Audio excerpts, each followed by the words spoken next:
At my wife's sister's engagement. The housekeeper is here. Her mother saw me and smirked. You're just staff here. No chair, no plate, no place. My wife chuckled. Food is for family. I stood tall, slid off my ring, and said, then I'm no longer yours. Her smile vanished, but that was only the beginning. True revenge secrets. Look, I've been to some pretty awkward family gatherings in my time. There was that Thanksgiving when Uncle Ray got drunk and started arguing with the turkey like it had personally wronged him.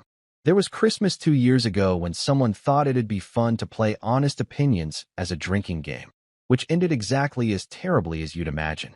But nothing, and I mean absolutely nothing, could have prepared me for the nuclear-level humiliation that was about to go down at Crystal Gardens that evening. I'm talking about the kind of embarrassment that makes you want to fake your own death and move to a cabin in Montana where the only judgment you face is from suspicious squirrels. And so there I was, pulling up to Crystal Gardens in my sensible sedan, because apparently driving anything remotely nice would have been showing off, according to my dear wife Julia, ready to plaster on my best fake smile and survive another evening of her family's special brand of passive-aggressive warfare disguised as champagne toasts. My sister-in-law Zoe was getting engaged to some finance bro named Daniel, who probably had his LinkedIn profile memorized better than his own mother's birthday, and the whole Alexander clan was gathering to celebrate like it was the social event of the century. Spoiler alert, it wasn't. It was more like the Titanic's maiden voyage if the iceberg wore Prada and had a really expensive haircut that I straightened my tie. The navy one that Julia said made me look presentable enough, and walked through those ornate double doors expecting the usual routine. You know the drill. Awkward handshakes with people who can't remember your name despite the fact you've been married into this family for 5 years, overpriced champagne that tastes like someone carbonated regret, and small talk so bland it could put an insomniac to sleep. I was mentally preparing my arsenal of safe conversation topics. Weather, traffic, maybe throw in a comment about gas prices if things got really desperate.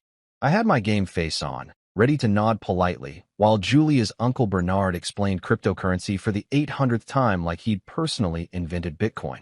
But instead of the usual hostess with her clipboard and fake enthusiasm, I was greeted by someone I didn't recognize, probably one of the venue's staff members, who smiled at me with that particular kind of professional sympathy that should have been my first red flag.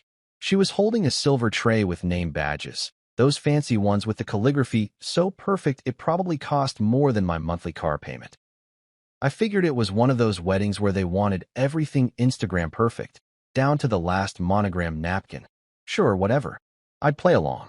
I'd wear the stupid badge, smile for the photos, and mentally calculate how many hours until I could reasonably claim a headache and escape to the parking lot. The hostess picked up one of the badges, and I swear to God, time slowed down like I was in some kind of dramatic movie montage. She handed it to me with both hands, like she was presenting me with either a Medal of Honor or a death sentence. Turns out it was closer to the latter. I looked down at the elegant script, expecting to see my actual name. You know, the one my parents gave me. The one that appeared on my driver's license and credit cards and the marriage certificate that was apparently worth less than the paper it was printed on. Instead, in beautiful, flowing calligraphy that probably took some artist 3 tries to get perfect, it read, Housekeeper. I blinked.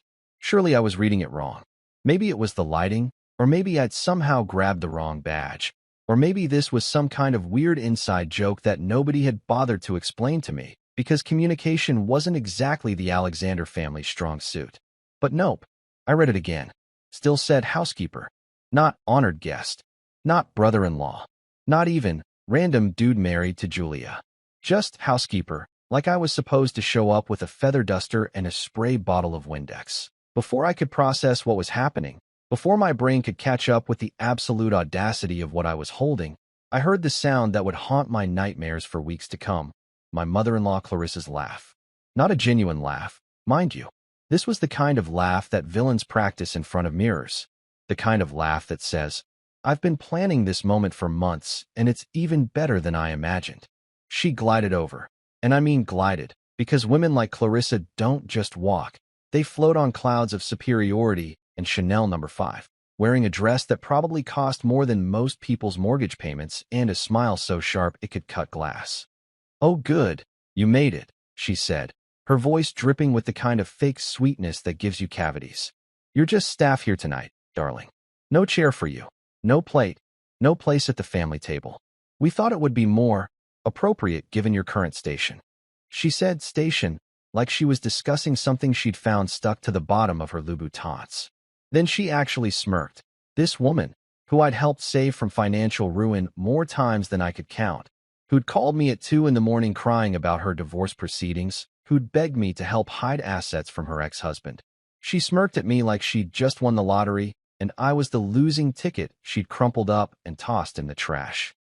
I stood there, the badge feeling like it weighed about 50 pounds in my hand, trying to process the sheer magnitude of disrespect happening in real time. Around me, other guests were arriving, getting their actual names on their badges, being escorted to tables where chairs existed and plates would be filled with food.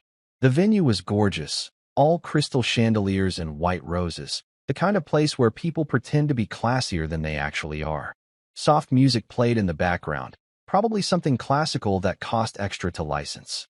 Everything was perfect, elegant, sophisticated, except for the part where my own wife's family had just publicly demoted me to domestic help. And speaking of my wife, where was Julia in all this? Surely she'd step in, right? Surely the woman I'd married, the woman I'd supported through grad school, the woman whose family I'd literally saved from bankruptcy, would tell her mother that this was insane, that this was cruel, that this was absolutely not happening. I scanned the room and found her standing near the champagne fountain. Because of course there was a champagne fountain, because subtlety was not the Alexander family way. Wearing a dress that I'd watched her try on 17 times while she debated whether the slit was too high or not high enough. She was holding a wine glass, chatting with her sister, and when she caught my eye, when she saw me standing there with that ridiculous badge in my hand, do you know what she did? She chuckled.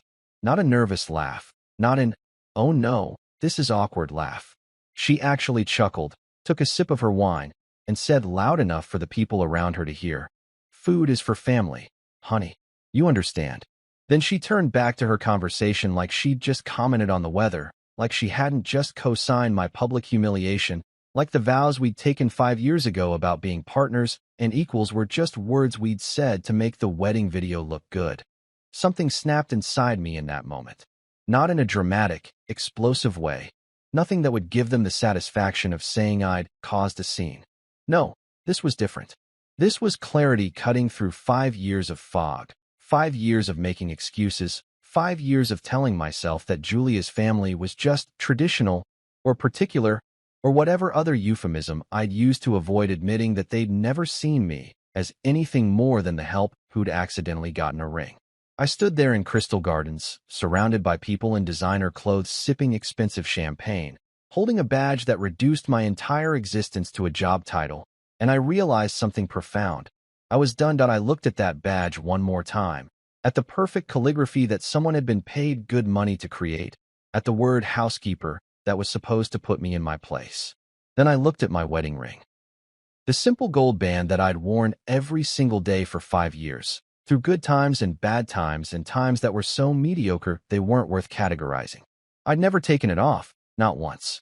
Not when I was working 16-hour days trying to save Julia's dad's company. Not when I was elbow deep in dish soap because apparently loading the dishwasher was too complicated for her. Not when her mother called me at midnight asking for financial advice, while simultaneously treating me like I was the pool boy. But right then, standing in that ballroom with its crystal chandeliers and its judgmental guests and its absent chair with my name not on it, I slid that ring off my finger. It came off easier than I expected, like it had been waiting for this moment, like it knew before I did that this marriage had an expiration date, and we'd just hit it. The ring felt weird in my palm, light, inconsequential, like it had never meant anything at all. I walked over to the nearest table, the one where place cards were arranged in perfect alphabetical order for people who actually mattered, and I set the ring down gently. Not dramatically, not throwing it or slamming it. I placed it there like I was setting down a tip for good service, neat and final. Then I smiled. A real smile this time, not the fake one I'd been practicing in the car, and I said loud enough for anyone within earshot to hear, "Then I'm no longer yours." Julia's grin evaporated faster than free pizza at a college dorm. The wine glass in her hand froze halfway to her mouth. Clarissa's smirk faltered like someone had just told her that Bergdorf's was closing permanently. A few nearby guests stopped mid-conversation, their champagne flutes suspended in air, sensing that something delicious and scandalous was happening, and they had front-row seats. That I looked at Julia one more time, at the woman I'd built a life with, and I felt nothing. No anger, no sadness, just a deep, profound relief. Like I'd been holding my breath underwater for 5 years, and had finally broken the surface. I straightened my jacket, tucked that ridiculous housekeeper badge into my pocket as a souvenir of my liberation, and turned toward the exit. As I walked out of Crystal Gardens, leaving behind the champagne fountain and the absent chair and the family that had never been mine, I couldn't help but think. They thought this was the end of the story. They thought they'd put me in my place, taught me a lesson, reminded me of where I belonged in their carefully constructed hierarchy. Little did they know, this wasn't the ending. This was just the trailer. The feature film of my revenge was about to premiere, and trust me, it was going to be a blockbuster. You know what's funny about being invisible in your own marriage? People forget you have ears. They forget you exist in three-dimensional space, that you occupy rooms, that you might actually be within hearing distance when they decide to have conversations that should probably come with a warning label. It's like when you're a waiter at a fancy restaurant and rich people talk about their affairs right in front of you, because in their minds, service staff aren't real humans with functioning auditory systems. They're just ambulatory furniture that occasionally brings bread. That I'd been living in that invisible zone for a while now, I realized. Walking through my own house like a ghost who paid half the mortgage. But I didn't fully understand the extent of it until 3 days after the engagement party disaster, when I discovered exactly what my wife and her mother really thought of me. And let me tell you, finding out you're the punchline to a joke you didn't know was being told, that hits different than a badge at a party. That's the kind of thing that rewires your entire understanding of reality. It was a Wednesday afternoon. I remember because Wednesdays were laundry days in the Alexander household, which, yes, I handled, because apparently the woman with a master's degree in communications couldn't figure out the difference between delicates and regular wash. I tried to explain the settings once, even put little labels on the machine like it was a toddler's learning toy. But Julia had looked at me like I was speaking ancient Sumerian and said something about how she wasn't good with mechanical things, which is rich coming from someone who could operate a smartphone well enough to spend 3 hours a day on Instagram. So there I was, being the dutiful husband, carrying a laundry basket full of Julia's meticulously curated work wardrobe down the hallway. I'm talking about blouses that required more maintenance than a vintage car, dry clean only, iron on low heat, hang immediately to prevent wrinkles, store with tissue paper between the folds like they were museum artifacts. I'd become an expert in fabric care without ever wanting that particular skill set. I could tell you the difference between cotton poly blend and pure Egyptian cotton just by touch. I knew which hangers prevented shoulder bumps. I was basically a one-man laundry concierge service, except I didn't get tips and the primary customer thought I was an idiot. I was about halfway down the hall, mentally calculating whether I had enough time to throw in a load before my 2 o'clock conference call with a client in Minneapolis, when I heard Julia's voice drifting from the kitchen. She was on speakerphone, because of course she was, because privacy and consideration were concepts that didn't exist in her universe, and I recognized the other voice immediately. Clarissa, my darling mother-in-law, the woman who'd looked me in the eye at that engagement party and told me I wasn't family. The woman who'd orchestrated my public humiliation like she was directing a really mean-spirited Broadway show that I should have kept walking. I should have gone straight to the laundry room, thrown in the whites, and minded my own business. But something in Julia's tone made me stop. There was this lightness to it, this giggling quality that I recognized from when she was gossiping with her friends about people she didn't like. And call it intuition or stupidity or just the universe deciding I needed one more kick in the teeth to finally wake up. But I stood there in that hallway, holding her perfectly ironed blouses, starched so crisp they could probably stand up on their own, and I listened. The housekeeper badge was genius, Mom, Julia said, and I could hear the smile in her voice. Not a guilty smile, not an uncomfortable "I know that was wrong but" smile. This was pure, uncomplicated amusement. Seriously, the look on his face was priceless. I wish I'd gotten a picture. My hands tightened on the laundry basket. The plastic handles creaked slightly, but I didn't move. I couldn't move. It was like my feet had been bolted to the hardwood floor that I'd helped refinish last summer because Julia wanted the house to look more authentic for her book club meetings. That Clarissa's laugh came through the speaker, tinny and sharp. "Oh, darling, I'm so glad you appreciated it. I was worried you might think I'd gone too far, but honestly, someone needed to remind him of his place. The man has been getting ideas lately, acting like he's actually important." "Right." Julia's voice pitched higher, the way it did when she was getting excited about something. "Like, I love him and everything, but he needs to understand the hierarchy here. This is the Alexander family. We have standards, we have a certain position in society, and his little side hustle doesn't change that." Little side hustle. Those 3 words hit me like a semi-truck loaded with irony. My little side hustle was a corporate restructuring firm that I'd built from nothing. My little side hustle had saved Romano's restaurant from bleeding $30,000 a month in operational costs. Tony Romano had literally cried on the phone with me, saying I'd saved his family's legacy, that his grandfather's dream was going to survive because of the systems I'd implemented. My little side hustle had renegotiated union contracts for a manufacturing plant that was about to lay off 200 people. My little side hustle had literally, and I mean literally, not figuratively, saved Julia's father's company from bankruptcy 18 months ago when he'd over-leveraged himself on a commercial real estate deal that went sideways faster than a drunk driver. But sure, call it a side hustle. Call it a hobby, a distraction, something I did to keep myself busy between doing her laundry and making sure her car had gas in it because she always forgot to stop at the station. "Has he figured it out yet?" Clarissa asked, and there was something in her tone that made my blood run cold. "About Daniel's company." Julia laughed, actually laughed. "God, no. He's too busy playing businessman to notice anything real." Which is perfect, honestly. The last thing we need is him sticking his nose into Zoe's engagement.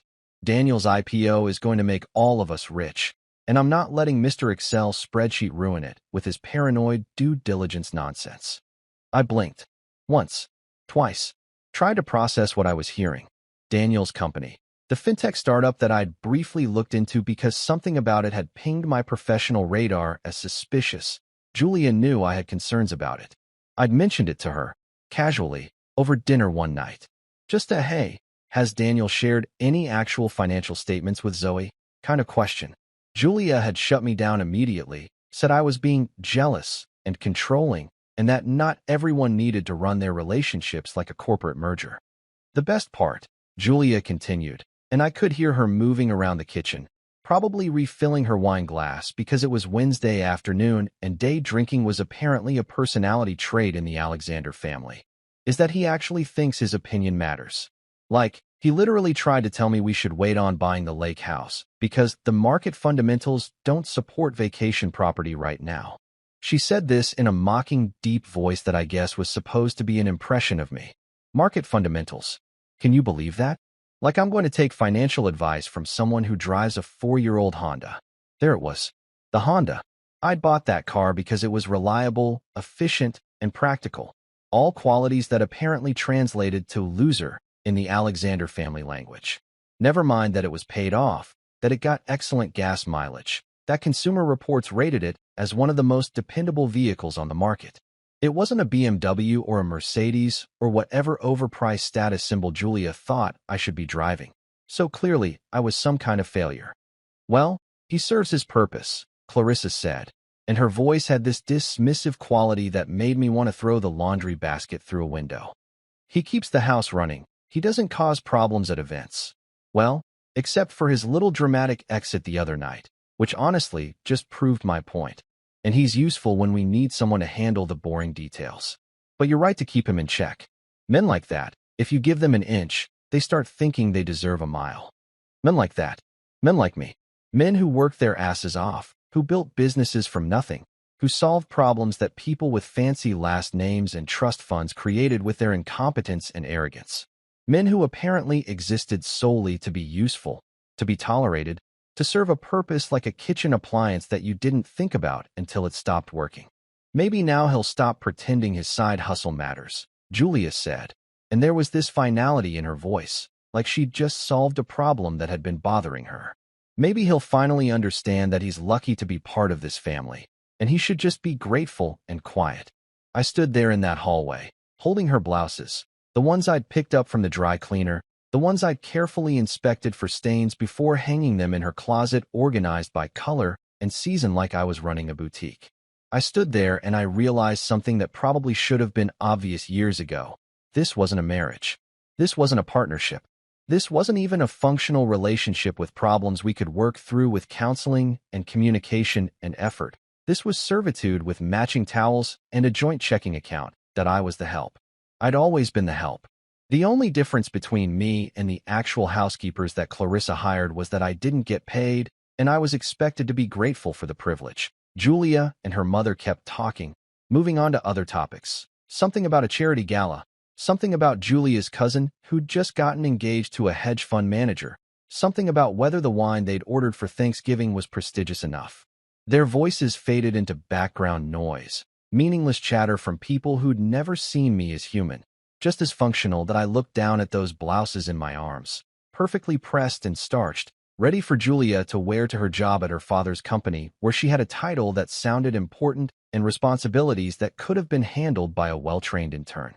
I'd prepared these clothes like I was prepping her for a NASA launch, treating each garment with care and attention because that's what you do when you love someone, right?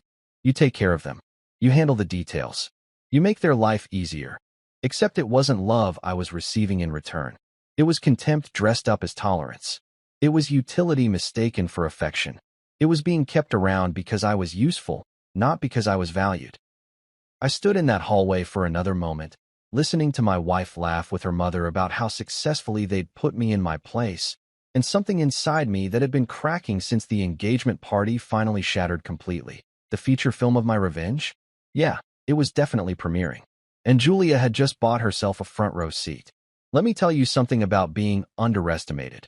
It's both infuriating and incredibly useful. When people think you're small, they don't bother watching their backs. When they dismiss your work as a little side hustle, they don't realize they're basically handing you ammunition and then turning around to present a perfect target. Julia and her family had spent years perfecting the art of looking down on me, and in doing so, they'd made a critical miscalculation. They'd assumed that because they didn't value what I did, it must not have value. Classic mistake. The kind of mistake that costs people everything. My little side hustle, as Julia so charmingly called it, was actually Alexander Restructuring Solutions. Yeah, I kept the Alexander name for business purposes, which in retrospect was pretty hilarious considering how much that family wanted to pretend I didn't exist. I'd started it 6 years ago, right after business school, when I realized that I had a particular talent for looking at failing companies and seeing exactly where the bleeding was happening. Not the obvious bleeding, mind you. Anyone with a basic accounting degree can tell you when payroll is too high or when you're spending too much on supplies. I'm talking about the hidden hemorrhaging, the structural problems that drain companies slowly over years until one day they wake up and realize they're circling the bankruptcy drain. That I was good at it. Actually, scratch that. I was exceptional at it. I could walk into a business, spend 3 days analyzing their operations, and create a roadmap that would save them hundreds of thousands of dollars, sometimes millions. And unlike the big consulting firms that charged obscene fees and sent in teams of 23-year-olds fresh out of MBA programs who'd never actually run anything, I kept my overhead low and my results high. Word of mouth in the business community is everything, and my word of mouth was better than most people's paid advertising. Take Romano's restaurant, for instance. When Tony Romano called me, he was 2 months away from closing his doors permanently. This was a place that had been in his family for 3 generations, the kind of Italian restaurant where the recipes were handed down like sacred texts, and the regulars knew the waitstaff by name. But Tony's father had made some questionable expansion decisions, opened 2 additional locations without understanding the market, and suddenly the flagship restaurant that had survived since 1962 was drowning in debt from his dad's ambitions. Tony was in his office when I met him, surrounded by boxes of receipts and financial statements, looking like a man who'd already attended his own funeral. He offered me coffee in a paper cup because he'd sold most of the office furniture to make rent. Real cheerful scene. But I sat down with those boxes, spent 72 hours analyzing everything from their supplier contracts to their staff scheduling patterns, and I found it. The original restaurant was actually profitable, barely, but profitable. The problem was that the two new locations were positioned terribly, competing with each other for the same customer base, and the supply chain had been restructured to serve all three locations in a way that actually increased costs instead of leveraging economies of scale. That I created a plan. Close one location immediately, renegotiate the lease on the other, restructure the supply chain to favor the flagship restaurant, and implement a new scheduling system that reduced labor costs by 18% without cutting anyone's hours, just optimizing when people worked based on actual traffic patterns instead of Tony's gut feelings about when they'd be busy. Within 6 months, Romano's restaurant went from bleeding $30,000 a month to turning a modest profit. Within a year, they'd paid down half their debt. Tony Romano called me crying, full-on sobbing, saying I'd saved his grandfather's legacy, that his kids would grow up knowing the family business because of what I'd done. But sure, Julia. Call it a side hustle. Call it something I did to keep myself busy, like it was woodworking or collecting stamps or whatever hobby you imagined I had that didn't interfere with your perception of reality. Or how about the Westfield manufacturing plant? That was a fun one. Union contract negotiations had broken down, management was threatening layoffs, and 200 families were about to lose their income because both sides were so entrenched in their positions that they'd rather burn the whole place down than admit they were wrong. I came in as a neutral third party, not working for management, not working for the union, just analyzing the actual financial reality and presenting options that neither side had considered because they were too busy yelling at each other to think creatively. Turned out, the plant was actually viable. Not thriving, but viable. The problem was that their operational efficiency was stuck in 1987, and both management and workers were so afraid of change that they'd rather fight about the deck chairs on the Titanic than acknowledge that maybe, just maybe, they needed to rethink how they did things.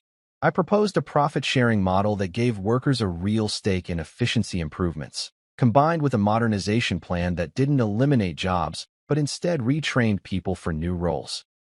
Management saved money, workers kept their jobs, and actually saw their income increase. And I got thanked by the mayor at a town hall meeting like I was some kind of local hero. 200 families, Julia. 200 families who could pay their mortgages and buy groceries and send their kids to college because of my little side hustle.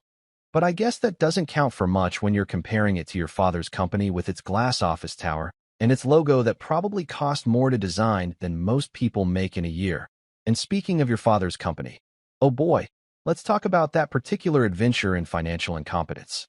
18 months ago, dear old Alexander Sr. decided he was going to be a commercial real estate mogul. Never mind that his actual business was importing luxury home goods, that he knew absolutely nothing about property development, or that the market was already showing signs of cooling off. He saw some other rich guy make money flipping office buildings and thought, hey, I'm rich and somewhat intelligent. How hard could this be? Spoiler alert, very hard. Turns out that commercial real estate is slightly more complicated than ordering a container of Italian marble tiles. Alexander Sr. had over-leveraged himself spectacularly, borrowing against everything including his company's assets to buy 3 properties that he was convinced were going to triple in value within 2 years. Instead, the market softened, interest rates went up, and suddenly he was sitting on 3 buildings he couldn't sell for what he'd paid, with debt payments that were eating his company alive, and a cash flow problem that would have made a bankruptcy attorney start planning their next vacation on the fees alone. Clarissa called me at 11 o'clock at night, which should tell you how desperate the situation was because that woman didn't acknowledge my existence unless she absolutely had to. She was crying. Actual tears, not the decorative kind she used at charity events, saying that Alexander Sr. was going to lose everything, that the company was going to collapse, that their house might be at risk, and could I please look at the numbers and see if there was anything that could be done? I should have said no. I should have told her to hire one of those fancy consulting firms that charged $1,000 an hour and made everyone feel important while delivering mediocre results. I should have remembered every condescending comment, every dismissive look, every time she'd introduced me at events as Julia's husband, with a tone that suggested she was really saying Julia's unfortunate life choice. But I didn't, because apparently I'm the kind of idiot who helps people even when they treat him like something they scraped off their shoe. I spent 3 weeks analyzing Alexander Sr.'s nightmare scenario. 3 weeks of 16-hour days, building financial models, talking to commercial real estate brokers, negotiating with lenders, and finding creative solutions to a problem that he'd created with his ego and ignorance. I restructured the debt, found buyers for 2 of the properties at prices that minimized his losses, converted the third property into something actually useful, and created a recovery plan for his company that would take 2 years but would keep him from having to declare bankruptcy. That I saved his company. I saved his house. I saved his reputation in the business community. And you know what he said to me when I presented him with the solution? Well, I suppose this will do. Not thank you. Not, I appreciate you saving me from my own stupidity. Just a grudging acknowledgement that I'd done what was expected of someone in my position, which apparently was to fix problems that important people created while receiving no credit and certainly no gratitude. Julia knew all this. She'd been there during those 3 weeks when I barely slept, when I was surviving on coffee and stress, when I was using every professional connection I had to pull her father's ass out of the fire he'd cheerfully jumped into. She'd seen me working, seen the results, seen her father's company stabilize and recover. And what did she learn from that experience? That her husband was pretty damn good at what he did? That maybe his side hustle was actually a legitimate, valuable business that helped people and solved real problems? Nope. She learned that I was useful for fixing messes, and that was apparently the extent of my value. A problem solver. A cleaner. Someone who could be called in when things went sideways and then dismissed back to the shadows when everything was stable again. I was technical support for her family's poor life choices. Always on call, never appreciated. The really hilarious part, and by hilarious I mean soul-crushing, was that my little side hustle was actually making more money than Julia's salary at her father's company. Not that she knew that, because we'd fallen into this weird pattern where I handled all the actual finances and she just spent money without particularly caring where it came from. She thought her job as Director of Brand Communications, a title that sounded impressive and meant basically nothing, was supporting us, when in reality her paycheck barely covered her car payment and her shopping habit. My consulting work was paying our mortgage, building our savings, and funding the lifestyle that she thought came from her family's name and connections. But in Julia's family handbook, unless you had a corner office with a glass desk and a secretary to fetch your lattes, you weren't doing real business. Real business meant wearing expensive suits to an office every day, having meetings that could have been emails, and putting your name on things that other people actually created. Real business meant having a title that impressed people at dinner parties, not actually solving problems or creating value. In their world, perception was everything and results were just details that other people handled. Fine. Call it a side hustle. Dismiss it. Minimize it. Laugh about it with your mother while I'm standing in the hallway holding your dry cleaning. Underestimate me. Undervalue me. Assume I'm too stupid or too powerless to matter. That's absolutely fine. Because here's what Julia and her family didn't understand about my little side hustle. I didn't just restructure failing businesses. I understood systems, leverage points, weaknesses, and exactly where to apply pressure to make something collapse or survive. I knew how to find hidden problems, how to trace money, how to see patterns that other people missed. I'd spent years developing these skills, honing them, using them to help people. But those same skills, they work just as well in reverse. And if you could use them to save a company, you could definitely use them to destroy one. That they wanted to treat me like the help.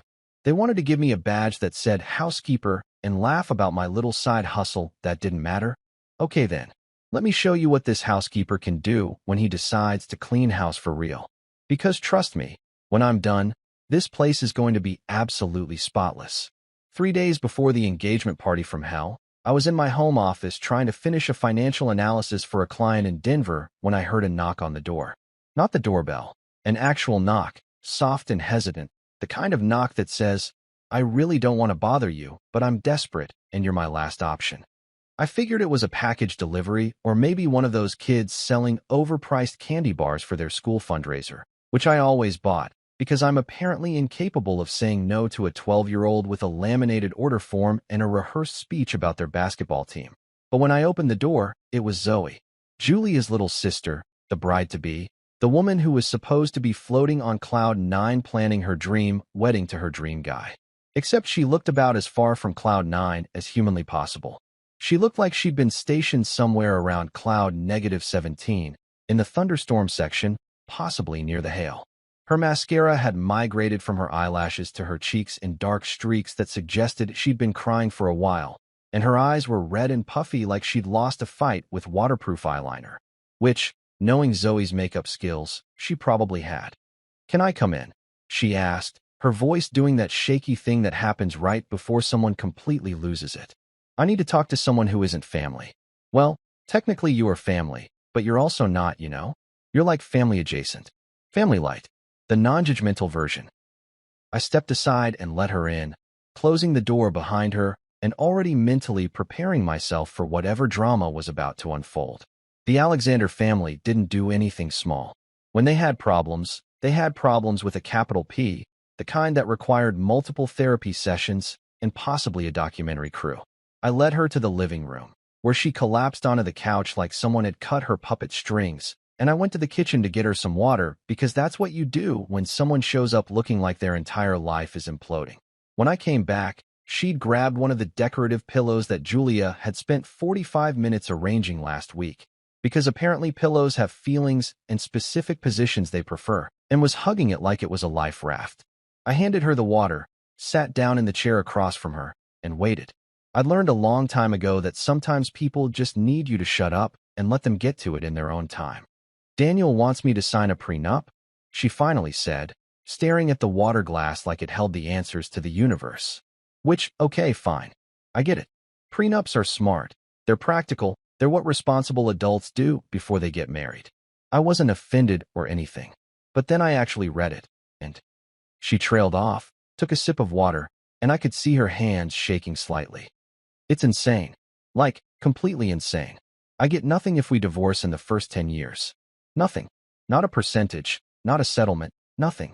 And there's this clause about me waiving any claims to his company, which again, fine, I understand that.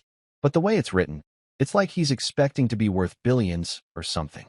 I felt that familiar tingle at the base of my skull, the one I got when something didn't add up, when numbers or contracts or situations didn't quite make sense. "Did he explain why the terms were so strict?" I asked, keeping my voice casual, not wanting to spook her. "He said it's because his company is about to go public." Zoe looked up at me, and her expression was this mixture of confusion and desperation. "He keeps talking about the IPO, about how we need to get married before it happens because afterwards everything will be too complicated, too public, too scrutinized. He's rushing everything. The wedding was supposed to be next fall, but suddenly it has to be in 2 months. 2 months. Do you know how crazy it is to plan a wedding in 2 months? But he insists it has to happen before the company goes public, before he becomes, in his words, a public figure with shareholder obligations." Every alarm bell in my professional brain started ringing at once. Rushing to get married before an IPO? Insisting on an ironclad prenup that assumed massive future wealth? This wasn't normal nervous groom behavior. This was someone trying to lock things down before the house of cards collapsed.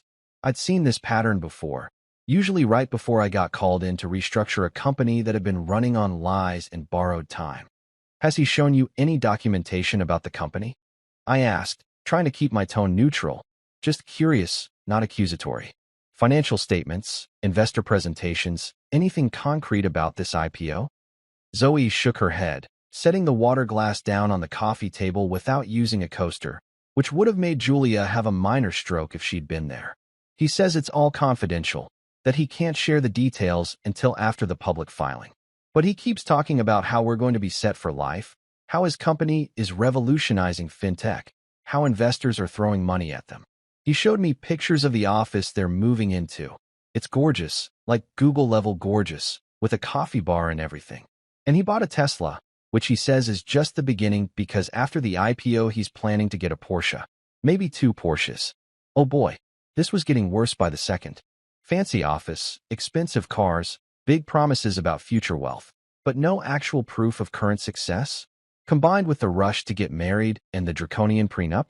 Yeah, this had financial fraud written all over it in neon letters about 40 feet high. "Zoe," I said carefully, leaning forward, "has Daniel ever explained exactly what his company does? Like, in specific terms that you could explain to someone else?" She opened her mouth, then closed it. Opened it again. It's fintech, she offered weakly. Something about blockchain and AI and disrupting traditional banking? He uses a lot of buzzwords. Honestly, whenever he talks about it, my eyes kind of glaze over because it all sounds the same. Revolutionary this, paradigm shift that, changing the game, you know the drill. I knew the drill all right. I'd heard that drill 1,000 times from entrepreneurs who had great ideas and legitimate businesses. I'd also heard it from scammers who were hoping that if they threw enough technical jargon at people, nobody would ask to see actual revenue numbers or customer lists or any of the boring details that separated real companies from expensive fantasies. Can I ask you something? I said, and Zoe nodded, still clutching that pillow like her life depended on it. Does Daniel actually have customers? Like real people or real companies paying money for whatever service or product his company provides? Zoe's face went blank. Not confused blank, not thinking hard blank. Just completely, utterly blank. Which told me everything I needed to know. She had no idea if her fiancé's company had actual customers. She'd been hearing about the fancy office and the IPO and the Porsches, but nobody had mentioned the minor detail of whether anyone was actually buying what they were selling. I don't know, she whispered, and I could see fresh tears forming in her eyes. I don't know, and I should know, shouldn't I? I'm about to marry this man, and I don't even know if his company is real. What kind of idiot does that make me? It doesn't make you an idiot, I said, which was partially true.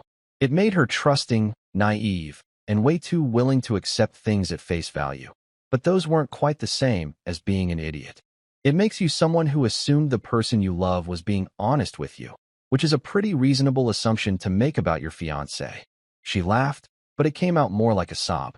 Mom and Julia keep telling me how lucky I am. Daniel's going to be rich, he's ambitious, he's going places. Julia literally said I should just sign the prenup and stop overthinking things because men like Daniel don't stay single forever, and I should lock it down before he realizes he has options. Like I'm some kind of clearance item that might not be available tomorrow. I felt anger spike through me, hot and sharp. Of course, Clarissa and Julia were pushing her toward this marriage. They saw dollar signs. They saw status. They saw an opportunity to add a tech mogul to their family portfolio. They didn't care about Zoe's actual happiness or safety. They cared about bragging rights at their country club. Daniel's going to be at the engagement party, I said, more to myself than to her. I could talk to him, feel him out a little bit. Would you? Zoe looked at me with so much hope that it physically hurt. I know I'm asking a lot, and I know you've got your own stuff going on, but I need to know if I'm being paranoid or if my gut is right about this. And you're the only person I know who actually understands business stuff and won't just tell me what they think I want to hear. I nodded, already running calculations in my head. If Daniel's company was legitimate, great. I'd feel him out, confirm everything was above board, and Zoe could marry him with confidence. But if my instincts were right, if this was a scam or a bubble or a house built on fraudulent foundations, then Zoe needed to know before she legally tied herself to this guy and his financial crimes. I'll look into it, I promised her. Quietly, carefully, but I'll figure out what's really going on with his company. Zoe launched herself off the couch and hugged me, still clutching that pillow between us like the world's most awkward buffer. Thank you, she whispered. Thank you so much. I know Julia doesn't always appreciate you, but I do. You're one of the good ones. After she left, I sat in my office staring at my computer screen, but I wasn't seeing the financial analysis I'd been working on. I was thinking about Daniel and his miracle fintech company and his conveniently timed IPO. I was thinking about rushed weddings and strict prenups and expensive cars purchased on credit or hope or investor money that would need to be paid back eventually. I was thinking about all the ways a company could look successful on the surface while rotting from the inside out. So I did what I do best. I started digging. Corporate filings, business registrations, SEC documents, investor databases, LinkedIn profiles, everything I could access legally and ethically. I reached out to a few contacts in the fintech space, asked casual questions about companies doing interesting work, dropped Daniel's company name like I was just making conversation. And slowly, like developing a photograph in a dark room, the picture started to come into focus. And let me tell you, it was not a pretty picture. It was the kind of picture that gets people indicted. Daniel's company had impressive growth numbers, sure. Their user base had exploded in the last 6 months. They were processing millions of dollars in transactions. On paper, they looked like the next big thing, but when you looked closer, when you really analyzed where those users were coming from and how those transactions were structured, things got weird. Really weird. A significant percentage of their users weren't real people. They were bots, fake accounts, automated systems designed to make the platform look active and successful. The transactions were circular, money moving around in patterns that generated fees for the company, but didn't represent actual economic activity. And the investors? Some were legitimate, probably fooled by the fake numbers. But others were sketchy entities in foreign countries, the kind of investors who didn't ask too many questions as long as they got their returns. Daniel wasn't building a fintech company. He was building a Ponzi scheme with a tech-friendly paint job. The IPO he kept talking about. It was probably his exit strategy, his chance to cash out before the whole thing imploded and left everyone else holding the bag. And he wanted to marry Zoe before it happened. Wanted to lock her in legally, so that when everything fell apart, he'd have family connections to the Alexander clan and their resources. Zoe wasn't marrying a successful entrepreneur. She was about to marry a financial time bomb in a tailored suit. And when he exploded, because he would explode, these things always did, she'd be caught in the blast radius. I sat back in my chair, staring at the evidence I'd compiled, and I made a decision. I was going to that engagement party. I was going to smile and make small talk and drink overpriced champagne. And I was going to stop this wedding before Zoe destroyed her life by tying it to a criminal. Of course, I had no idea that the engagement party would go so spectacularly wrong for me personally. I didn't know about the badge, or the missing chair, or Julia's casual cruelty. I thought I was going there to save Zoe. Turns out, I ended up saving myself instead. You'd think after the engagement party disaster, after I'd walked out with whatever shred of dignity I had left, after I'd literally removed my wedding ring and declared myself done with the entire Alexander circus, that they'd leave me alone. You'd think Clarissa, the woman who'd orchestrated my public humiliation, who'd smirked while handing me a badge that said, Housekeeper, who'd made it crystal clear that I was staff and not family, would maybe have the self-awareness to realize that calling me for favors was no longer an option. You'd think that, but you'd be wrong, because the Alexander family's ability to lack self-awareness was truly Olympic level. 2 days after I'd walked out of Crystal Gardens, my phone rang at 7:30 in the morning. I was sitting at my kitchen table. Well, my table now, since Julia was staying at her mother's house and sending me passive-aggressive texts about how I'd embarrassed the family and ruined Zoe's special night. Like I was the villain in this story and not the guy who'd been publicly degraded by his own wife's family. I was drinking coffee and working on a client proposal, trying to lose myself in numbers and operational efficiency models because that was easier than thinking about my imploding marriage. The caller ID said, Clarissa Alexander, and my first instinct was to let it go to voicemail. My second instinct was to block her number entirely and maybe change my name and move to a different state.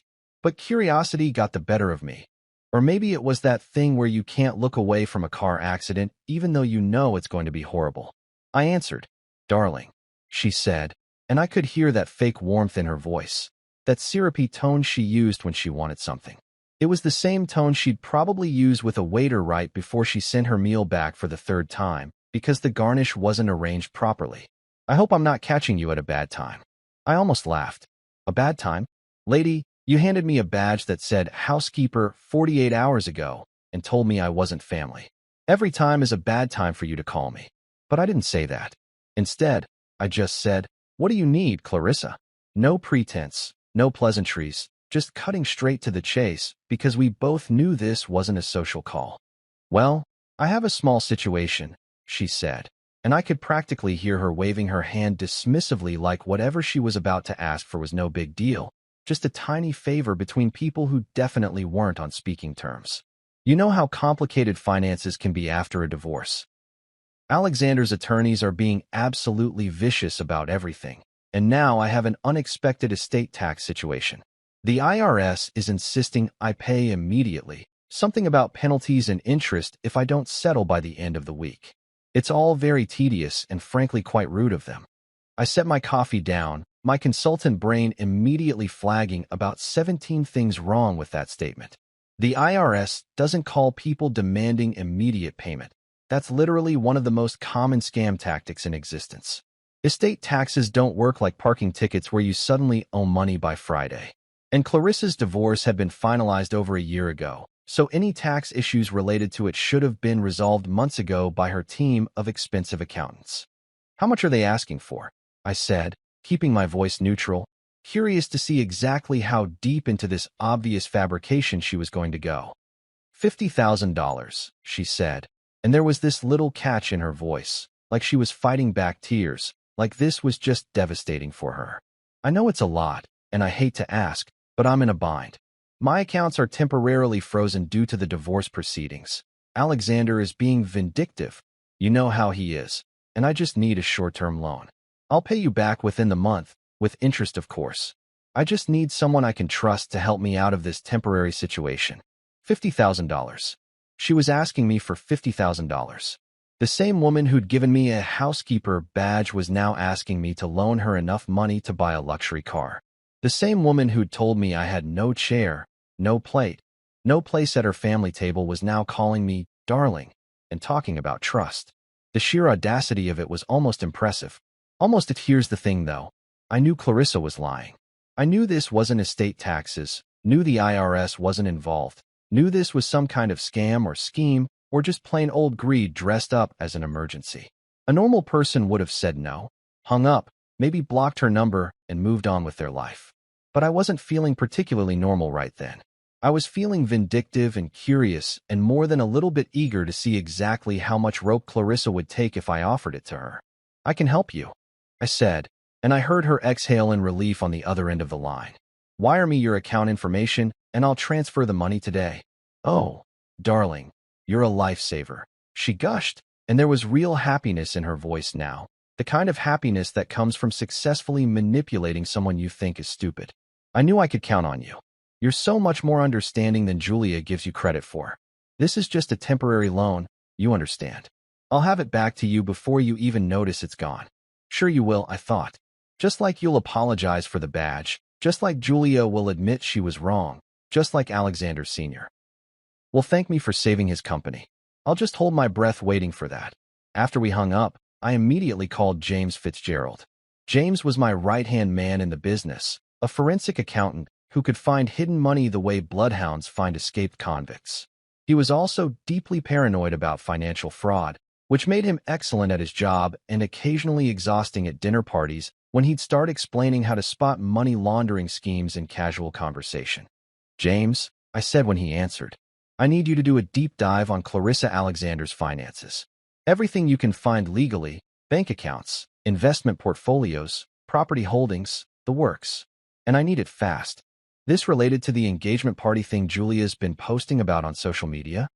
James asked, because of course he'd seen Julia's carefully curated Instagram posts about how I'd caused a scene and embarrassed everyone, without mentioning the part where her family had literally given me a name badge that said I was the help. It's related to Clarissa asking me for $50,000 for estate taxes that definitely aren't real estate taxes, I said. I'm going to wire her the money, and I want to know exactly where it goes and what she's really using it for. James made a noise that was half laugh, half disbelief. You're giving her 50 grand? After everything. I'm investing 50 grand in information, I corrected him. Think of it as the world's most expensive background check. Plus, I'm getting documentation of her lying to me, which might come in handy later. You know, for legal purposes. You're either crazy or brilliant, James said. Possibly both. Give me 48 hours. I wired Clarissa the $50,000 that afternoon, creating a beautiful paper trail that documented her request, her stated reason for needing the money, and the transfer itself.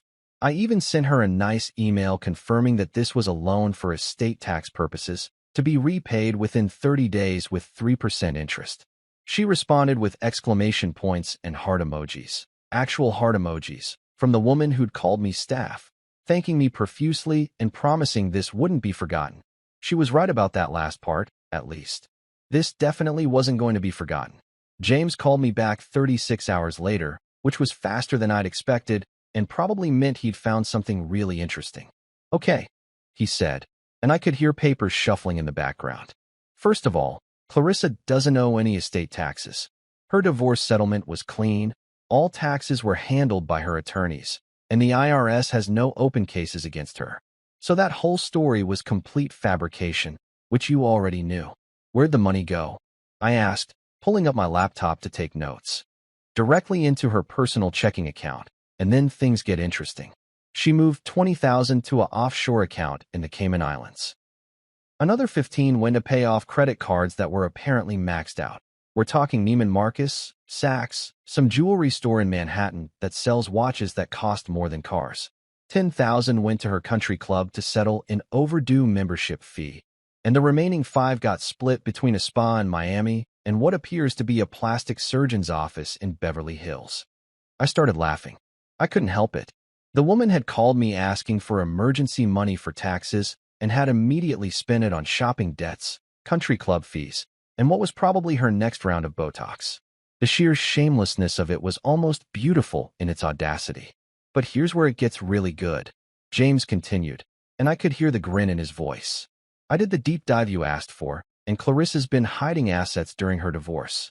We're talking about $2.3 million in offshore accounts that she never disclosed. She's been crying poverty to the courts, claiming she needs alimony because Alexander left her with nothing, while sitting on enough money to retire comfortably. That's fraud. Like, serious fraud. The kind that gets you in trouble with judges and potentially criminal prosecutors. I sat back in my chair, processing this information. Clarissa had played the victim in her divorce, had convinced the courts she was destitute and needed support, while secretly squirreling away millions in accounts she thought nobody would find. And now she'd just accepted $50,000 from me under false pretenses, creating a documented trail of her lying and manipulating, all because she was too greedy and too arrogant to just leave me alone. James, I said slowly, compile everything you found into a formal report. Make sure it's documented properly. Make sure every source is legitimate and legal. And then make a copy for Alexander Sr.'s attorneys and another copy for the IRS. You're going to turn her in. James sounded surprised, maybe a little impressed. I'm going to give the relevant parties information they should have. I corrected him. What they do with that information is up to them. But yeah, if Clarissa wants to call me staff and then ask me for money while lying through her teeth, she's going to learn that this particular staff member doesn't appreciate being played. The report James compiled was thorough, detailed, and absolutely damning. Every offshore account, every hidden asset, every lie Clarissa had told to the divorce court was documented with bank statements, transaction records, and paper trails that would make a prosecutor weep with joy. I had it couriered to Alexander Sr.'s legal team with a polite note explaining that I'd stumbled across some financial irregularities that might be relevant to their case. I sent another copy to the IRS with an anonymous tip about potential tax evasion on offshore accounts. And then I sat back and waited for the dominoes to start falling. The best part? Clarissa had no idea. She sent me a text 3 days later saying she'd have my money back soon, with more heart emojis and gratitude. She probably thought she'd successfully conned me, that I was just another sucker she'd manipulated. She had no idea that her $50,000 emergency had just cost her millions, that her greed and lies were about to catch up with her in spectacular fashion. They wanted me to be the housekeeper? Fine. I'd clean house all right. And trust me, by the time I was done, there wasn't going to be a speck of dust left. Every lie, every hidden asset, every bit of dirty laundry was getting aired out and dealt with. Because here's what Clarissa didn't understand. You don't ask the guy you just humiliated for money unless you're absolutely desperate or absolutely stupid. And desperate, stupid people make mistakes. They leave trails. They get sloppy, and I was very, very good at following trails. So the night of the engagement party finally arrived, and I'd like to say I walked into Crystal Gardens with confidence, knowing exactly what was about to go down. But honestly, I walked in there like an idiot who still had a shred of hope that maybe, just maybe, the housekeeper badge thing had been some kind of misunderstanding. Maybe Clarissa had been drunk when she approved the seating chart. Maybe Julia would pull me aside and apologize, say she'd talked to her mother, say things were going to be different. Maybe I was secretly delusional and desperately clinging to the wreckage of a marriage that had sunk months ago, and I just hadn't noticed because I was too busy doing laundry and saving companies and being useful. Spoiler alert. I was delusional. But we'll get to that. I'd spent the afternoon doing reconnaissance on Daniel's company. finding all that beautiful evidence of fraud and fake users and Ponzi scheme mechanics. And I'd compiled it into a neat little folder on my phone, ready to have a quiet conversation with Zoe after the party. I was going to save her from making the biggest mistake of her life. I was going to be the hero, the good guy, the brother-in-law who actually gave a damn about her future even if her own family was too busy counting Daniel's imaginary millions to notice he was a walking financial crime that I got to Crystal Gardens at 6:30, 30 minutes before the official start time, because Julia had texted me that morning saying, "Don't be late. For once try to make a good impression," which was rich coming from someone who'd once shown up 45 minutes late to my company's anniversary dinner because she couldn't decide which shoes matched her dress. The venue looked even more impressive than it had during my badge-receiving humiliation the week before. They'd gone all out with the decorations. We're talking ice sculptures, floral arrangements that probably cost more than most people's monthly rent, ambient lighting that made everything look like a fairy tale designed by someone with an unlimited budget and questionable taste. That I walked into the main ballroom, and that's when I saw it. Or more accurately, that's when I saw what wasn't there. Table 3. 8 place settings. 7 chairs. That I stood there for a moment, counting them like maybe I'd miscounted, like maybe one of those chairs was hiding behind a floral centerpiece or had turned invisible or had wandered off to get a drink. But nope. 7 chairs. 8 names on the place cards, arranged in perfect calligraphy that matched the housekeeper badge I'd been given. I could see Julia's name, Clarissa's name, Zoe's name, Daniel's name, Alexander Sr.'s name, Julia's Aunt Margaret, and her cousin Brandon. And then, at the one spot without a chair, without anywhere to actually sit, was a place card with my name. Not even my full name. Just Julia's husband. Because apparently actually printing my name would have required acknowledging I was a human person with an identity beyond being married to their daughter. That I'm not going to lie. I felt something break inside me in that moment. Not dramatically, not like a glass shattering or a bone snapping.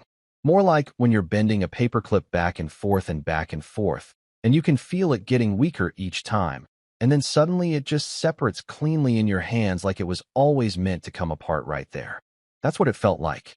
Like something that had been bending and straining for years had finally just separated. "Oh good, you're here early for once." Clarissa's voice came from behind me, and I turned to see her approaching in a dress that probably cost more than my car. The Honda that Julia loved to mock. The reliable, practical Honda that had never once left me stranded on the side of the road, unlike her BMW that spent more time in the shop than on the road. Clarissa looked me up and down like she was inspecting produce at an overpriced grocery store, and then she smiled. Not a warm smile. Not even a fake polite smile. This was the smile of someone who knows they've won, who's about to twist the knife just because they can. "I see you found your place setting," she said, gesturing toward the table with one manicured hand. We had a small issue with the venue. They could only provide 7 chairs per table, something about fire codes and spacing regulations. Terribly unfortunate. But since you're essentially staff, we thought you wouldn't mind standing. You can still eat, of course, once everyone else has been served. The waiters will bring you a plate when they get a chance. I stared at her. Just stared. Because what do you even say to that? What response exists in the English language for, "We deliberately didn't give you a chair at your own sister-in-law's engagement party, and we're pretending it's a venue issue, even though there are clearly enough chairs at every other table?" I looked around the ballroom and counted. Every single other table had the correct number of chairs. Every single one. But somehow, mysteriously, catastrophically, table 3 was short exactly 1 chair. And that 1 chair just happened to be mine. "Shall I escort you to the staff entrance?" Clarissa continued, like she was being helpful, like she was doing me a favor. "That way you won't be confused about where you're supposed to be during the evening. The catering manager is lovely, very organized. I'm sure she'll find something useful for you to do." Before I could respond, before I could process what was happening or formulate words or decide whether I was going to laugh or scream or just walk out right then, Julia appeared. My wife. My partner. The woman I'd married 5 years ago in a ceremony where we'd promised to love and honor each other, where we'd said vows about being there for each other, where her father had given this long speech about welcoming me to the family and how family was forever. She was wearing a dress I'd never seen before, something emerald green and expensive looking, and she was carrying a glass of wine even though the party hadn't officially started yet. She looked at me standing there by table 3, looked at the 7 chairs and 8 place settings, looked at her mother's expectant expression, and she smiled. Actually smiled. Then she took a sip of her wine and said, "Food is for family, honey. You understand." Just like that. Casual. Easy. Like she was commenting on the weather or mentioning that we were out of milk. Like she hadn't just co-signed the complete destruction of whatever dignity I had left. Like we hadn't spent 5 years building a life together. Like I hadn't saved her father's company, helped her mother through her divorce, supported her through grad school, done her laundry, managed our finances, fixed things when they broke, and generally functioned as her personal assistant while pretending it was a marriage. Daniel walked up then, Mr. Fintech fraud himself, looking smugly successful in a suit that probably cost more than he could actually afford given that his company was built on fake users and circular transactions. He put his arm around Zoe, who looked uncomfortable and small and like she desperately wanted to be anywhere else, and he smirked at me. Actually smirked. This guy who I knew for a fact was running a scam, who was about to implode spectacularly and take anyone connected to him down in the blast radius, looked at me like I was something he'd scraped off his shoe.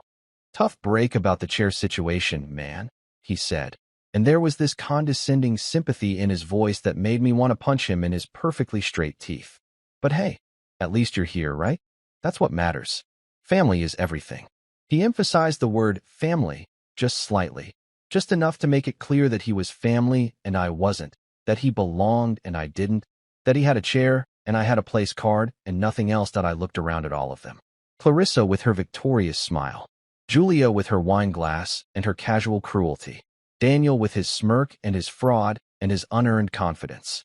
Alexander Sr. had joined the group now, standing there in his expensive suit, the man whose company I'd saved, who'd looked at my solution to his commercial real estate disaster and said, "I suppose this will do." They were all there, all looking at me, waiting to see what I'd do, waiting to see if I'd make a scene, if I'd get angry, if I'd give them the satisfaction of seeing me lose control. The ballroom was filling up now. Other guests were arriving, finding their tables, admiring the decorations, grabbing champagne from the circulating waiters. Phones were out, because of course they were, because this was the kind of event that existed primarily to be photographed and posted on social media. People were already taking pictures of the ice sculptures, the floral arrangements, the perfectly set tables with their perfect chairs. That I looked at my missing chair one more time. At that empty space that screamed louder than any words could. At the place setting with my name that wasn't really my name, just Julia's husband, just a role, just a function. And I felt that paperclip inside me finish separating, clean and final and irreversible. I smiled. Not a forced smile, not a fake smile. A real, genuine smile.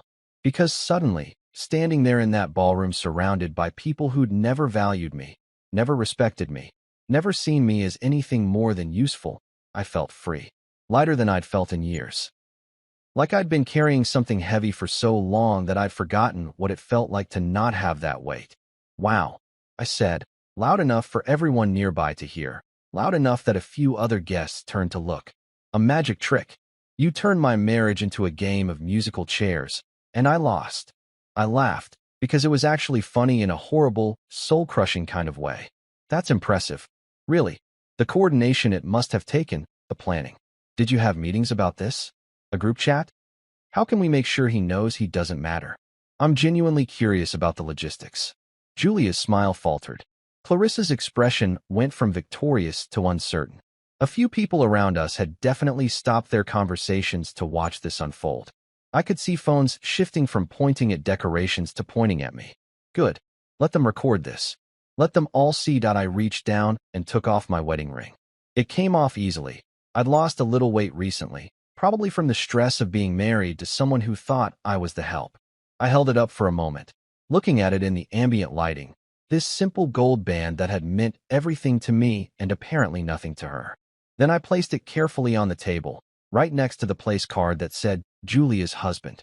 The sound of the ring hitting the table was small, quiet, barely audible over the music and conversations. But in that moment, it sounded like a gavel, like punctuation, like the period at the end of a sentence that had gone on way too long. "Then I'm no longer yours," I said, looking directly at Julia. Not angry, Not sad. Just done. Completely, utterly, finally done. The ballroom went quiet. Not completely silent. The music was still playing, people at other tables were still talking, but in our immediate area, everything stopped. Forks froze midair. Champagne glasses paused halfway to mouths. Phones definitely started recording.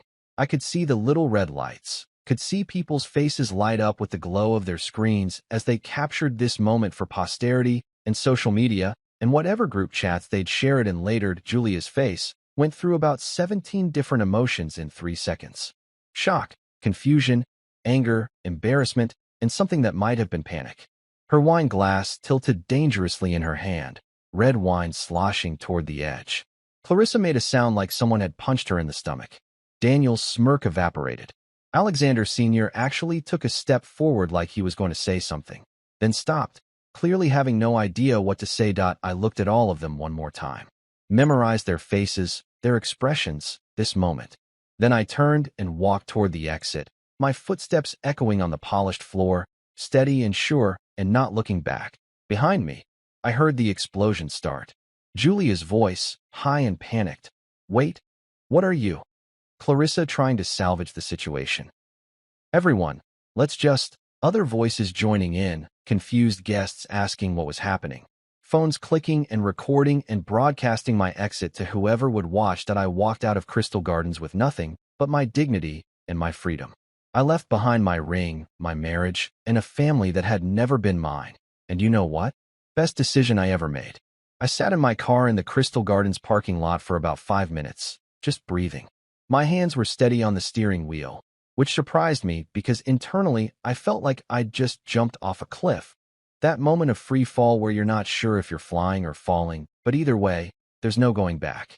The ballroom lights spilled out through the venue's floor-to-ceiling windows, and I could see silhouettes of people moving around inside, probably still buzzing about what had just happened. My phone was already blowing up with texts, the notifications lighting up the screen like a slot machine hitting jackpot, but I ignored them. I knew what they'd say without reading them. Julia demanding I come back, Clarissa threatening me with something, maybe a few concerned messages from people who'd witnessed the chair situation and felt uncomfortable, but not uncomfortable enough to actually say anything when it mattered. I pulled out my phone and scrolled past all the incoming messages until I found James Fitzgerald's number. He answered on the second ring, probably because he'd been expecting my call. James had that weird sixth sense about when things were about to get interesting, which is probably why he was so good at forensic accounting. You don't find hidden money unless you can sense when people are hiding it. Tell me you didn't actually do it, James said instead of hello, and I could hear both amusement and concern in his voice. Tell me you didn't walk out of your sister-in-law's engagement party after they gave you that badge. I did better than that, I said, and I was surprised to hear myself laugh. Actual laughter, not bitter or forced, but genuinely amused by the absurdity of everything. They didn't give me a chair, James. 8 place settings, 7 chairs. They literally expected me to stand there like a waiter while everyone else ate dinner and pretended I didn't exist. So I took off my wedding ring, put it on the table, and told them I was done. James whistled, long and low. Jesus Christ. That's either the most badass thing I've ever heard or the most insane. Possibly both. How do you feel? How did I feel? I checked in with myself, did a mental inventory of my emotional state, and realized something shocking. I felt good. Really good. Better than I'd felt in months, maybe years. Like I'd been holding my breath underwater and had finally broken the surface. Like I'd been carrying a backpack full of rocks and had just dumped them all on the ground. I feel free, I said, and it was true. I feel like I should have done this a long time ago. Well, since you've already blown up your marriage in spectacular fashion, James said, and I could hear him moving around, probably pulling up files on his computer. What do you want to do about everything else? Because I'm assuming you didn't call me just to share your emotional breakthrough. You've got that tone in your voice. That, I'm about to make someone's life very difficult tone. He knew me too well. I looked back at the venue, at the lights and the silhouettes, and the party continuing without me like I'd never been there at all. Execute Project Revelation, I said, using the code name we'd jokingly assigned to the comprehensive file we'd built on the Alexander family's various legal, financial, and ethical problems.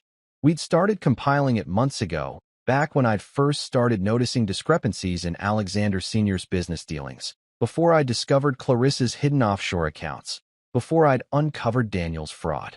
It was supposed to be insurance, information I'd keep in my back pocket just in case things went south. Well, things had officially gone south, driven past south, and ended up somewhere in Antarctica. "You're sure?" James asked, and his tone shifted from amused to serious. "Once we start this, there's no taking it back. This isn't pressing pause, this is pressing detonate.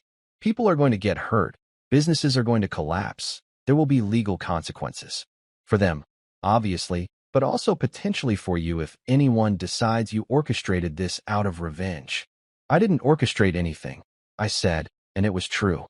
I just documented what was already happening. The fraud, the hidden assets, the fake companies. All of that exists independent of me. I'm just making sure the right people have the right information. What happens after that is on them, not me. They built the house of cards. I'm just opening a window. James was quiet for a moment, and I could hear him typing, pulling up files, probably making lists and checking protocols and ensuring everything we gathered was properly sourced and legally obtained. "Okay," he finally said. "Let's do this. Where do you want to start?" I thought about it, running through the mental catalog of all the problems I discovered, all the secrets I'd uncovered while being treated like invisible furniture in my own marriage. "Start with the SEC complaint about Daniel's company," I said. "Get that filed first thing tomorrow morning with all the documentation about the fake users, the circular transactions, the fraudulent growth numbers. That's time sensitive because he's trying to rush the IPO through, and we need to stop it before he cashes out and disappears with investor money." "Done," James said, and I heard more typing. "What else?" "Clarissa's offshore accounts. Send the documentation to Alexander Sr.'s divorce attorneys and to the IRS. Make sure they have everything. Account numbers, transaction histories, the timeline showing she was hiding assets during the divorce proceedings while claiming poverty. That's fraud on multiple levels, and she needs to answer for it. Consider it sent," James said. "I've been wanting to do that since we found those accounts. Woman commits perjury in divorce court and then has the audacity to ask you for money while sitting on $2.3 million in hidden assets. Unbelievable. And Alexander Sr.'s company." I continued, thinking through the implications, the ripple effects. "The SEC needs to know about the accounting irregularities we found, the way he's been inflating revenue numbers to secure loans, the commercial real estate losses he's been hiding from shareholders. File a whistleblower complaint with full documentation. That one might blow back on you," James warned. "You did work for his company. They might try to claim you're a disgruntled employee or that you stole confidential information." "I was never an employee," I corrected him. "I was an independent consultant brought in to fix problems, and everything I documented was given to me willingly as part of that engagement. I have the contracts, the emails, the authorization to access their financial systems. It's all clean. And if they want to claim I'm disgruntled, well, they just humiliated me at a family party and my soon-to-be ex-wife laughed about it. I think disgruntled is pretty reasonable under the circumstances." James laughed. "Fair point. Okay, SEC complaints, IRS notifications, divorce attorney updates. This is going to create chaos. Beautiful, justified chaos, but chaos nonetheless. What's your endgame here? What do you want to happen?" I thought about that question, really thought about it. What did I want? Revenge? Justice? To watch the Alexander family empire crumble the way they'd tried to crumble my dignity? Maybe a little of all that, but mostly I wanted something simpler. "I want them to understand that actions have consequences," I said finally. "They treated me like I didn't matter, like I was disposable, like I existed to serve them and should be grateful for the privilege. They lied, they committed fraud, they hurt people, and they thought they could get away with it because they had money and connections and a nice last name. I want them to learn that none of that matters when you've actually broken the law. I want them to face the same reality that everyone else has to face. So basically, you want to teach them a lesson about humility and accountability while simultaneously destroying their financial and social standing," James summarized. "I can work with that. Give me 72 hours and the dominoes will start falling."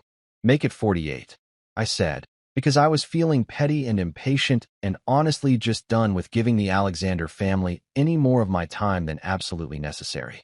They humiliated me on a Saturday night. I want their world to start collapsing by Monday morning. I want them to wake up to consequences. You're vindictive when you're angry, James observed. I like it. It's a good look on you. Okay, 48 hours. I'll work through the weekend, get everything filed and submitted to the appropriate authorities. SEC, IRS, divorce courts, fraud divisions. Everyone who needs to know about the Alexander family's various crimes is going to get a very detailed, very well-documented dossier. Anything else? I looked at the venue one more time, at the party continuing without me, at the life I was leaving behind. Yeah, I said. Make sure everything is airtight. I want this to stick. I don't want any technicalities or loopholes they can wriggle through. When this hits, I want it to be comprehensive and undeniable. It will be, James assured me. I've been working on this for months. Every source is legitimate. Every document is authenticated. Every claim is backed up with evidence. This isn't speculation or revenge fantasy. This is just facts, properly organized and submitted to people whose job it is to investigate this kind of thing. We're not doing anything wrong. We're just being extremely helpful citizens, making sure the appropriate authorities have the information they need. I smiled at that. We're not doing anything wrong was definitely going to be my mantra for the next few weeks when people inevitably accused me of orchestrating the downfall of the Alexander family. Okay, execute Project Revelation. Let me know when everything's filed. Will do. And hey, James paused, his voice softening slightly. For what it's worth, I think you did the right thing tonight. Walking out, the ring on the table, all of it. That took guts.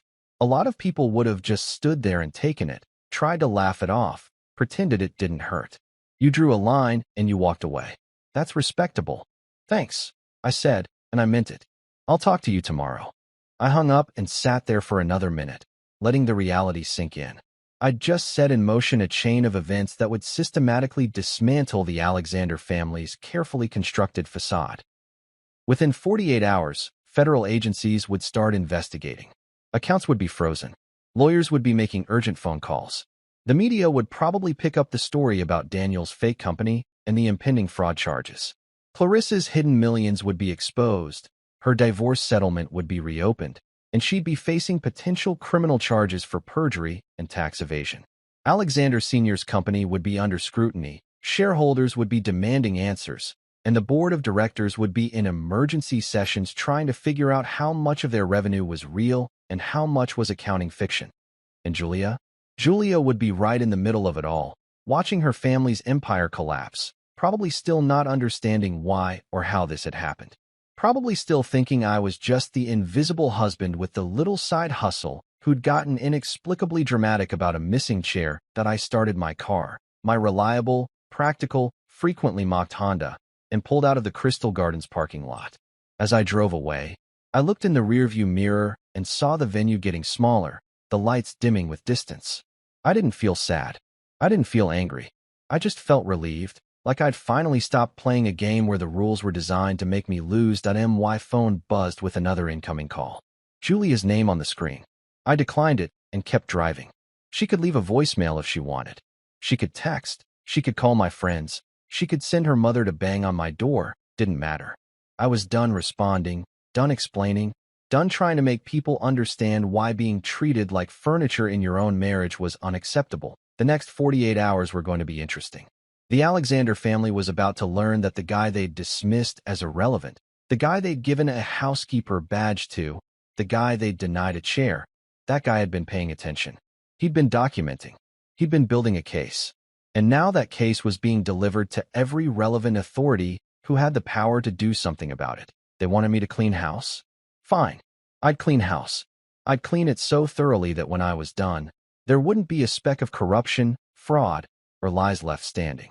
Just consequences, justice, and maybe, if I was lucky, a little bit of poetic irony that I drove home through the Saturday night traffic, past restaurants full of happy couples, past movie theaters and bars, and all the normal places where normal people lived normal lives without offshore accounts or fake companies or engagement parties designed to humiliate family members. And for the first time in years, I felt like maybe I could be one of those normal people. Maybe I could have a life that didn't involve managing other people's disasters, tolerating other people's cruelty, or pretending that dysfunction was the same thing as family. My phone buzzed again. Another call from Julia. I declined it again and turned off my phone entirely. Whatever she had to say could wait. Actually, whatever she had to say could wait forever. I was done listening to excuses, done accepting apologies that wouldn't mean anything, done giving second chances to people who'd already shown me exactly who they were. The Alexander family was about to have a very bad week. And me?